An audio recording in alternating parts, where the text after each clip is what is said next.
Your son made me pregnant. Excuse me? Pay $30,000 as alimony. When I picked up the restaurant's phone, I was told that with a young woman's voice suddenly.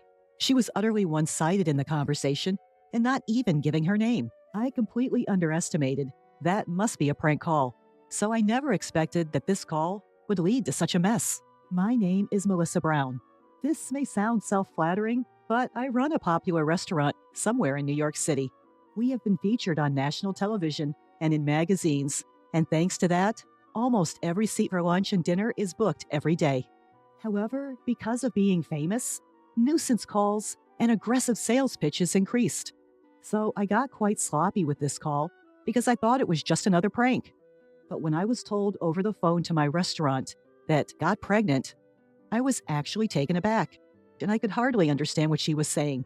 I do have a son, but the thought of him getting someone pregnant seemed absurd. Yet this prank call with its shocking accusations intrigued me. I decided to listen to her story for a bit, out of fun. I had an abortion. What are you going to do about the wounds on my body and soul? Pay for the surgery too. First off, if I may ask who I am speaking to, even when dealing with prank calls, one of the challenges of the service industry is having to respond politely. It would be a nuisance if our conversation were recorded and exaggerated with false information being spread around. I'm a customer at your restaurant. Is that the first thing you have to say to me after your son hurt me? Your family lacks both common sense and compassion. I find it hard to believe my son would do such a thing. My staff in the kitchen and at the counter glance over at me as they sense this isn't a usual dinner reservation call. I smiled and waved at them to make them feel safe and assuring them that everything is all right. Your son assaulted me on a dark street. And you recognized him in the dark? Of course. But are you sure it was my son? Don't play dumb. I'm absolutely certain. It was your son who lives with you. I've been so scared since then. I even can't go out alone. What are you going to do about this? She started detailing how the assault had happened. I think you might be mistaking my son for someone else. But this seems like a serious matter. Can we meet in person to discuss it? Most people who make prank calls like these tend to shy away from meeting face-to-face, so suggesting a meeting is a good way to get them to back down. In the beginning, I was merely entertaining her call out of fun, but as it seemed to be dragging on, I proposed the meeting to end the call soon. You saying, meet with a criminal's parent? How dare you suggest that kind of thing to a victim? But I'd like to verify your story in person. Are you saying I'm lying? That's not what I mean. To be honest, I wanted to say, you're lying, aren't you? But I held back. Then she started berating me and saying, I can't believe a person like you is a business owner. Why don't we meet and talk about this anyway? No matter how many times I suggested it, she continually refused to meet. I see. So what do you want me to do? Pay me alimony, $30,000. But it's a case of mistaken identity anyways. And also, I can't afford such a large amount of money. You can pay. I know your business is thriving. Pay it or I'll sue you. Even though my business is thriving, it's just a small place, and $30,000 is a large amount of money, and I don't even intend to pay. Are you sure you want to involve the police? I don't mind. At my unhesitant response, the woman fell silent for a moment. If my son truly did such a thing, I should hold him accountable as a parent, but I don't think he did. You're pretty confident he didn't do it, huh? Maybe you should have some doubts about your own son. I would believe it if there was evidence. Do you have any? Evidence? I'd be troubled if you asked me for money without any proof. There was silence on the other end of the phone as the woman seemed to be contemplating something. If there's no proof, I'm hanging up. I said that and trying to end the call. Then, hold on. If there's evidence, you'll pay the alimony, right? Well, I would consider it. Then wait, I'll bring the evidence. With that, she hung up the phone almost as soon as she had finished speaking. Owner, are you all right? There's no problem. It's just a prank call. One of my employees, Mr. Murphy, voiced his concern, so I reassured him like that. There's no way she has any proof, so I don't expect she'll call back again. But I have an uneasy feeling that she might barge in and cause a scene at the restaurant. In the evening, while preparing for dinner, I had completely forgotten about the phone call. Mr. Murphy ran up to me, holding a manila envelope in his hand, with his face as pale as a ghost. What's the matter? It's not like you to run in the restaurant. Owner, this came. What he handed me was a letter. Ms. Melissa Brown, I was assaulted and impregnated by your son. Please transfer $30,000 as alimony. Written below were the bank transfer details, and the recipient's name was Karen Williams. Mr. Murphy was pale and disturbed because he was the first to see the contents of the unsealed and unsigned letter. Calm down. But you know my son, right? Hearing this, he seemed relieved. There was something else in the envelope. I pulled it out, and it was a pregnancy test. What's that? This commotion attracted the other employees. All of them seemed taken aback. Could it really be the owner's son? Some employees gave me a contemptuous look, but they were quickly convinced when I explained. I put away the things that had been sent on my desk and returned to my usual work. A few days passed without transferring any money, but during this time, there was an unsettling incident. Owner, this came again. Mr. Murphy came with a manila envelope in his hand and looking fed up. I see. Check the contents and put it away in the usual place. Recently, these harassing letters have been dropped in the restaurant's mailbox many times a day. Are you planning to run? Pay up. The owner is a parent of a criminal. Her son got a college girl pregnant and didn't even apologize. The owner of this restaurant is a heartless and cruel woman with no sincerity. Irresponsible, overprotective, toxic parent. It's your fault your son became like that. Take responsibility.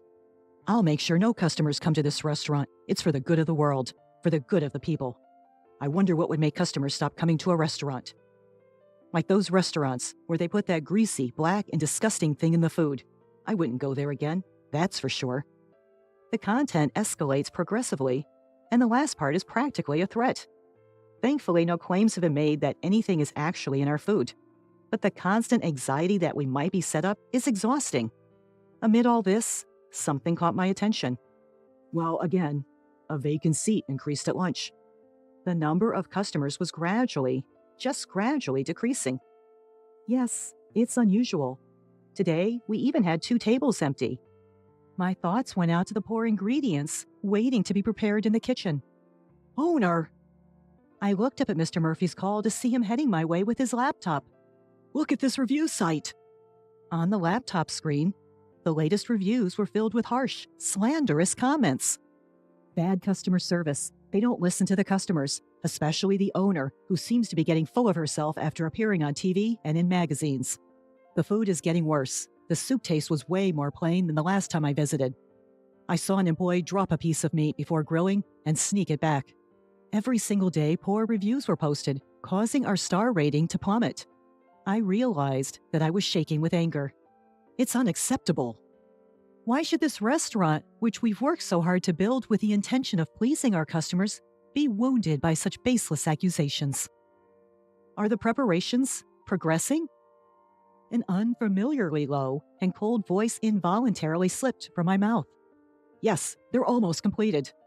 Upon hearing Mr. Murphy's response, I couldn't help but smirk. It's been a week since we discovered the slanderous comments on the review site. Since then, the number of customers has continued to dwindle. When I stepped out into the dining area, Mr. Anderson, a regular, was sitting at the counter next to a young woman. Mr. Anderson, thank you, as always. It's tough for you lately, Melissa.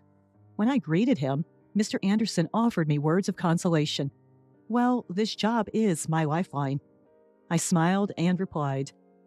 Mr. Anderson shook his head sympathetically then. You're strong, especially considering your son's predicament, but don't lose hope. I'm on your side, Melissa. We'll support your son as he atones for his actions. What? I was taken aback and couldn't understand what he was talking about. Well, I noticed this place is quieter than usual, so I was wondering what happened.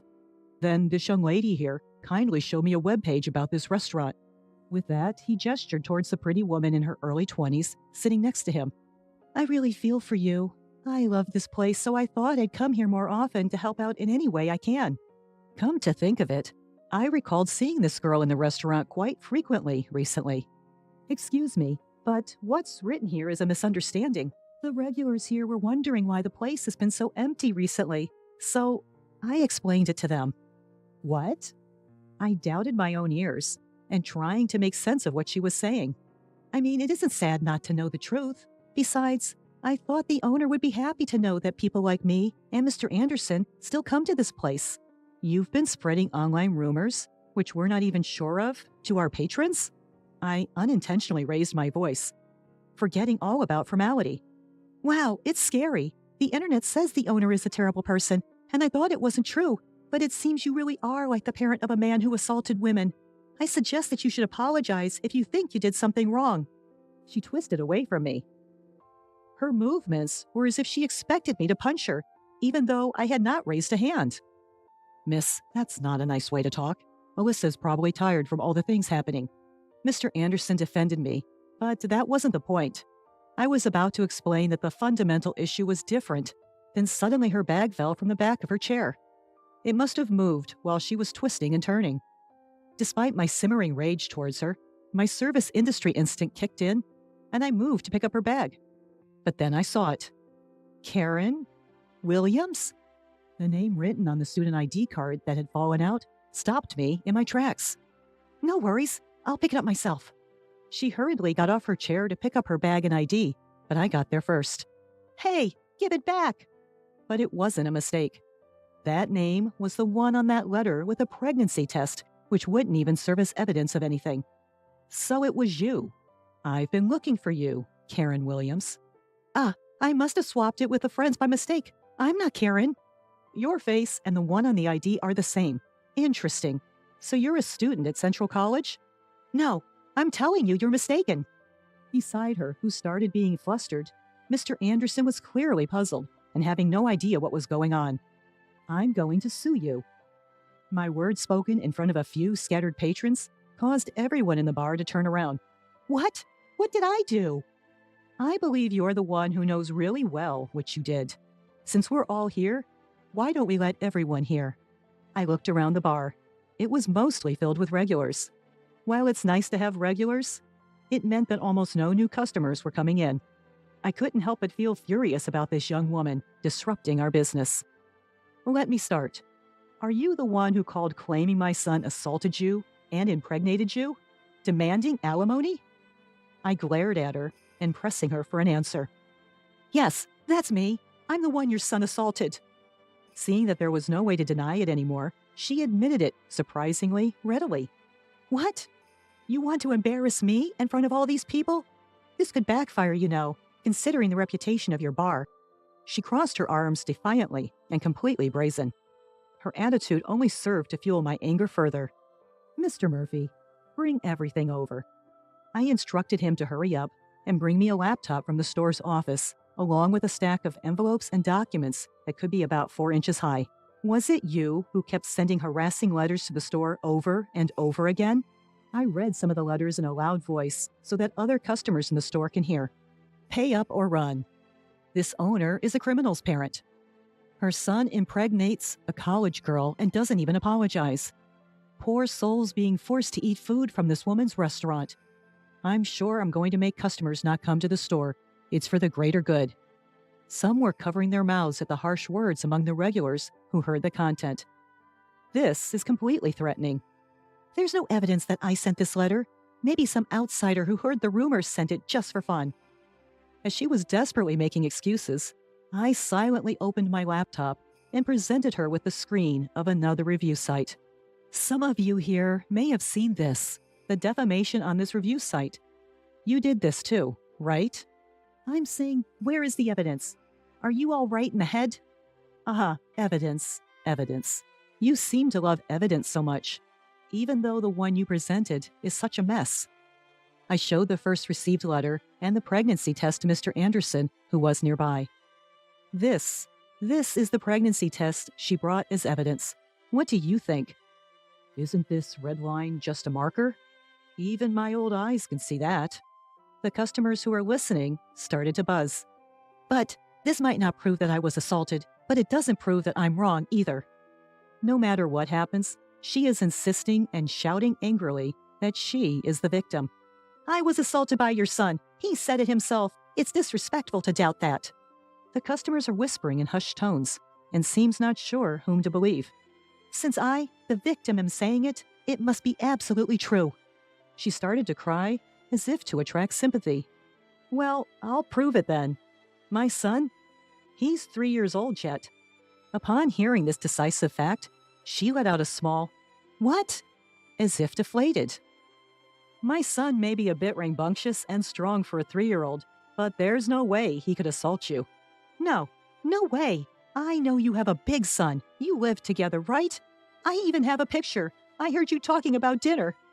Saying that, she pulled out her smartphone and showed a picture of what looked like a young man talking to me at the back door of the store. Oh, isn't that Taylor?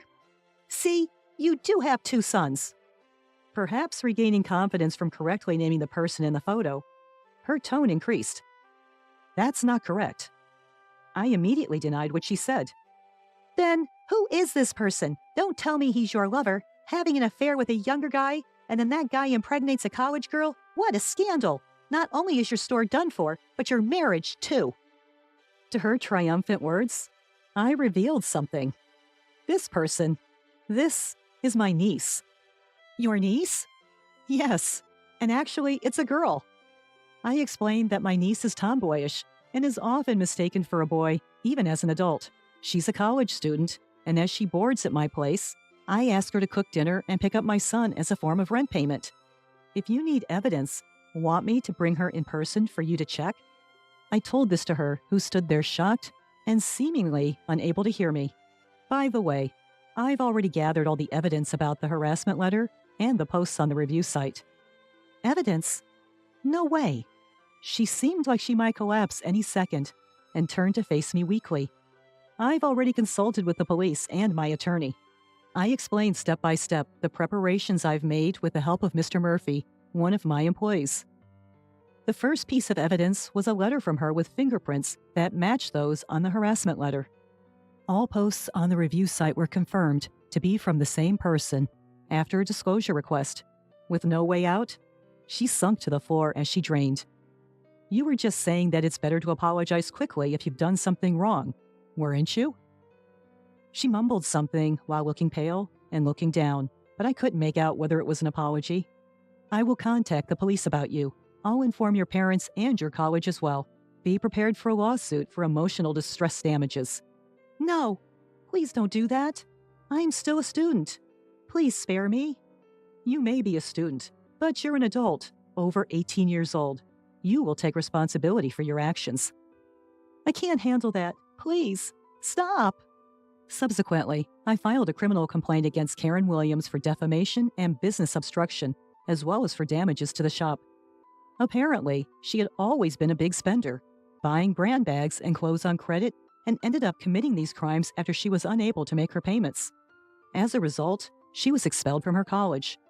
This incident even made the news, and I've heard that now she is the one who has been receiving harassments after her personal information was exposed. Through my lawyer, all the slanderous posts on the review site were deleted. The uproar unexpectedly turned into a positive result as it cleared up the misunderstandings among my regular customers. Now, the number of customers has returned to normal. While the incident did deter new customers, there were almost no regulars who left, even despite all the lies that Karen had been spreading. There's no doubt that it was pleasing to know that her claims weren't taken at face value. Moving forward, I aim to continue running the restaurant to meet the trust of my customers.